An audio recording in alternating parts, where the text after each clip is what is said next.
नमोस्तु नमोस्तु नमोस्तु नमोस्तु आचार्य।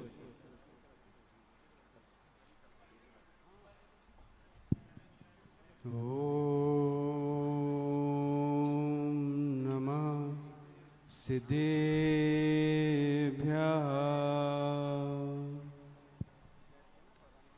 ओम नमः सिद्धेभ्यः।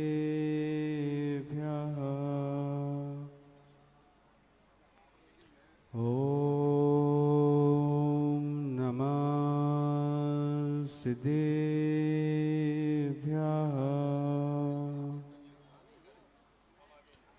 इंद सदवंदियाड़म तिहुअणहेड़ विसड़व काड़म अंतातीद गुणाणम नमो जिणाणम जिदे भवाणम चौईसम तिथ हरे उस आई वीर पश्चिमे वंदे सवे सगड़ हरे सिद्धे सिरसाणम श्यामी नमो अरिहंताणम नमो सिद्धाणम नमो आयरियाणम नमो अजायाणम नमो लोये सौविसाहुणम। अनंत अनंत परम सिद्ध भगवान की जय हो। 1080 अजितनाथ भगवान की जय हो। 1080 नेमिनाथ भगवान की जय हो। परम पूज्य आचार्य भगवान समंत्रबद्ध स्वामी की जय हो। परम पूज्य आचार्य गुरुदेव विश्वसागर जी महाराज की जय हो। 3 कोटि महामुनि राजों की जय हो। बोले श्रमण मुनि श्री सार्थ सागर जी महामुनि राज की, आचार्य संघ की नमोस्तु शासन।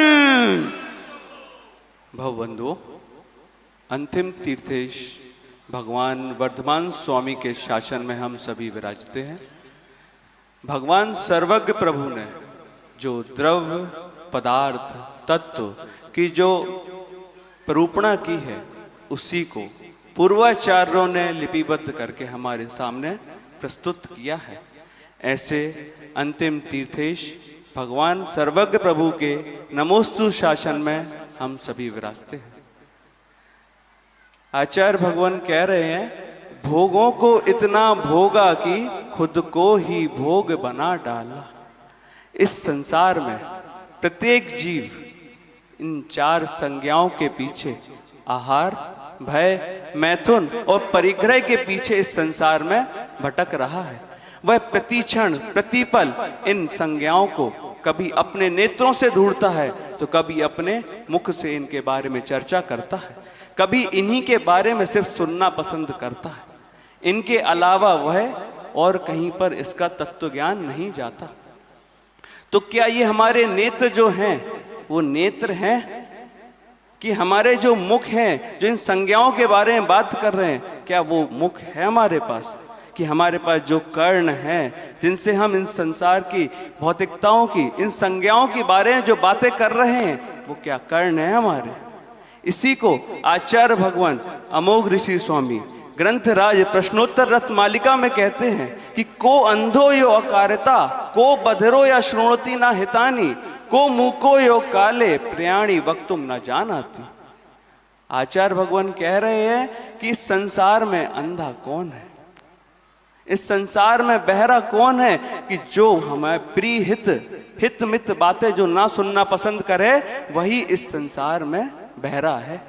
इस संसार में मूक कौन है? क्या पशु पक्षी? कि वो जिनको बोलना नहीं आता कि वो मूक है? आचार्य, ये तो एक लौकिक दृष्टि हो गई, पर आचार्य भगवान का यह दृष्टिकोण नहीं है। आचार्य भगवान बोल रहे हैं कि इस संसार में अंधा कौन है? वो बोल रहे हैं संसार में अंधा वही है जो अकार्य करता है।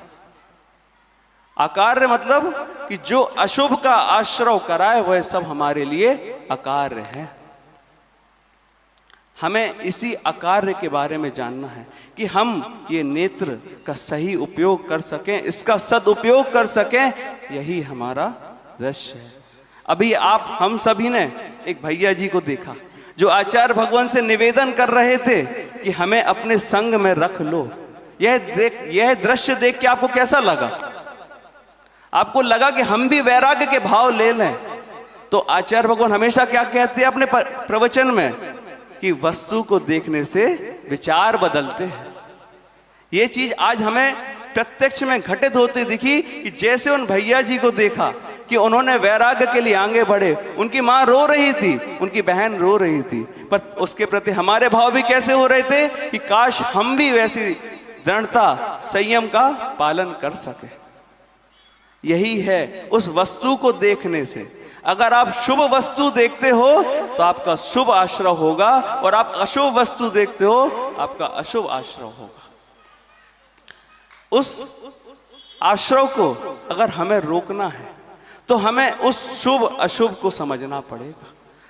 उस शुभ को पहले हम अशुभ को समझते हैं।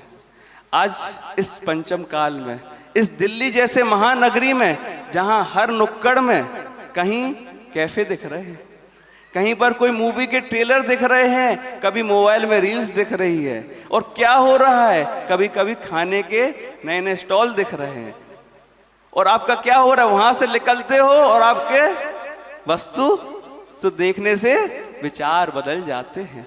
वहीं यही तो किसके साथ हुआ? यही तो इंद्रभूति के साथ हुआ। वह अपने आप को महापांडित्य मान रहा था, वह अपने आप को समझ रहा था कि इस संसार में मेरे से ज्यादा ज्ञानी कोई है नहीं। पर सब एक बटुक ने, एक सौधर्म इंद्र अपने रूप बदल के जब बटुक के रूप में आया और उसने उससे प्रश्न पूछा, तो वह क्या बोलता है कि मैं ये प्रश्न आपको नहीं बताऊंगा, इसका उत्तर तो मैं महावीर को बताऊंगा। और जैसे ही वह भगवान महावीर के समोषण के पास पहुंचा और उसने मान स्तंभ के दर्शन किए, क्या हुआ? वस्तु को देखने से विचार बदलते हैं। कहां वो भगवान महावीर को समझाने जा रहा था, वह इंद्रभूति कहां गौतम गणधर बन गए। यही दृष्टि रावण की भी थी। रावण भी खरदूषण के वध करने वाले का वध करने जा रहा था, पर बीच में सीता को देख लिया। जो वध करने जा रहा था वह वर भरने चला गया। वह सीता के प्रति अपना प्रेम भाव भाने लगा और उससे अपना वर बनने लगा। हमें यही दृष्टि बदलनी है।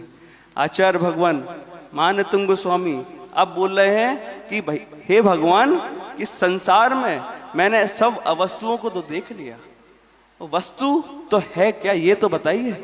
इस संसार में किसको देखूं, किसको समझूं?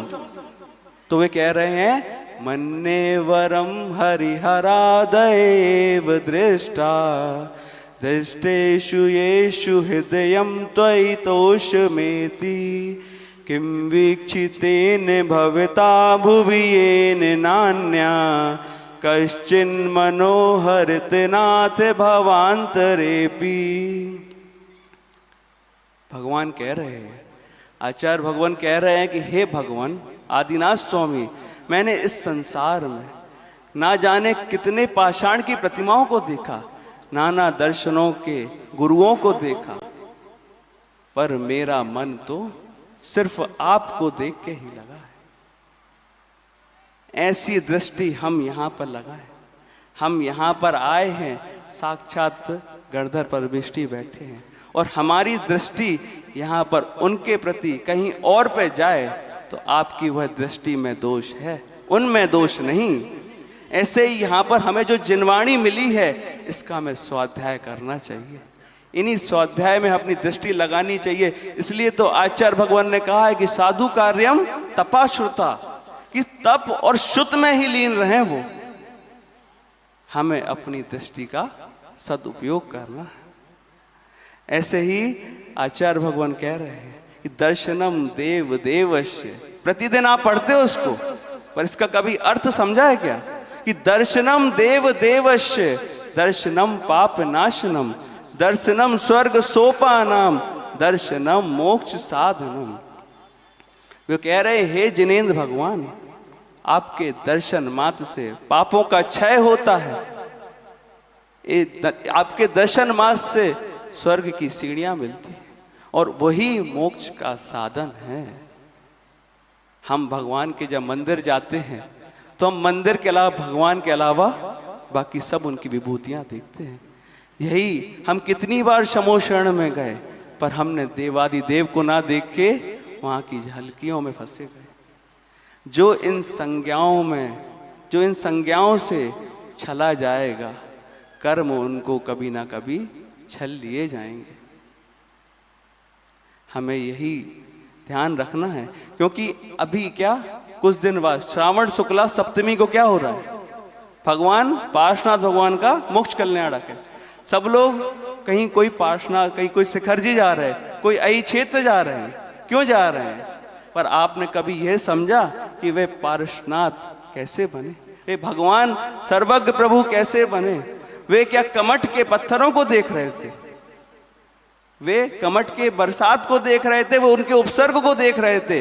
वो ना उनके उपसर्ग में आनंद ले रहे थे, वे तो निज में आनंद ले रहे थे, इसलिए वे अभी परमानंद में हैं।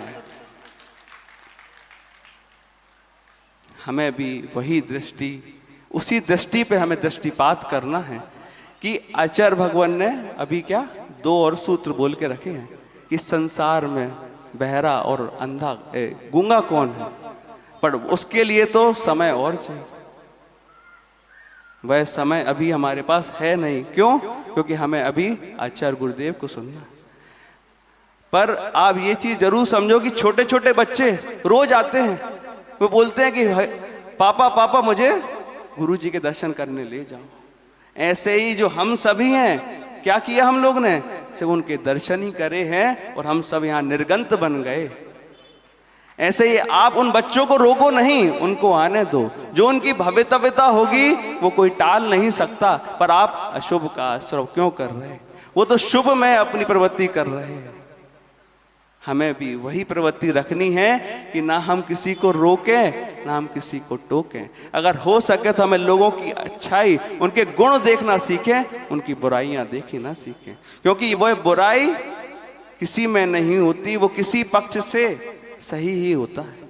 क्योंकि यही अनेकांत स्यादवाद है कि वस्तु में 7 प्रकार से वस्तु को समझ सकते हैं, उसमें कहीं ना कहीं कोई अपेक्षा से वह सही होगा। हमें भी वही दृष्टिकोण रखना है, वही अपने स्यादवाद अनेकांत को अपने दृष्टि में रखना है, ताकि हम इस संसार भ्रमण को रोक सके और इस नेत्रों का जो सही उपयोग है उसको कर सके। इसी भावना के साथ बोले आचार्य भगवान गुरुदेव विश्वसागर जी महाराज जी की